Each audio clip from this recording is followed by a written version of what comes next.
തുടർന്ന് 8 മണിക്ക് പ്രതിഷ്ഠാദിന വാർഷിക സമ്മേളനം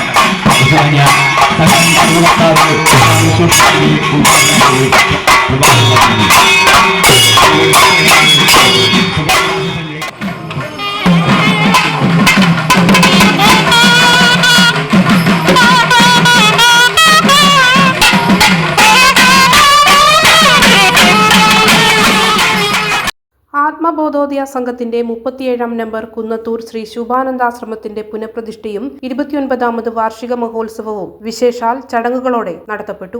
ജനുവരി 23-ന് വെള്ളിയാഴ്ച രാവിലെ 4:30-ന് പ്രഭാതഭേരി, തുടർന്ന് 4:35-ന് അഭിവന്ദ്യ സംഘം കർമ്മകർത്താവ് സ്വാമി സൂക്ഷ്മാനന്ദയുടെ കാർമ്മികത്വത്തിൽ പ്രതിഷ്ഠ ഉറപ്പിക്കൽ ചടങ്ങും നടത്തി. തുടർന്ന് ദക്ഷിണ കാണിക്ക നേർച്ച വഴിപാടുകൾ, ശാഖാകർമ്മി അജേഷ് കേസിന്റെ കാർമ്മികത്വത്തിൽ തൃക്കൊടിയേറ്റ് നേർച്ച വഴിപാടുകൾ, പ്രാർത്ഥന എന്നിവയും നടന്നു. വൈകുന്നേരം 4 മണിയോടെ ഗുരുദേവ തിരുവടികളുടെ ഛായാചിത്രം ഗജവീരന്റെ പുറത്ത് അലങ്കരിച്ചാനയിച്ച് വിവിധ വാദ്യമേളങ്ങളുടെ അകമ്പടിയോടുകൂടി മുത്താരിക്കുളം ശ്രീനാരായണ ധർമ്മശാസ്ത്ര ക്ഷേത്രത്തിൽ നിന്നും കുന്നത്തൂർ ജംഗ്ഷൻ വഴി വിവിധ സ്വീകരണങ്ങൾ ഏറ്റുവാങ്ങിക്കൊണ്ട് വർണ്ണശബളമായ താലപ്പൊലിയോടുകൂടി ഘോഷയാത്ര സംഘടിപ്പിച്ചു. നിരവധി ഭക്തരാണ് ചടങ്ങിൽ പങ്കെടുത്തത്.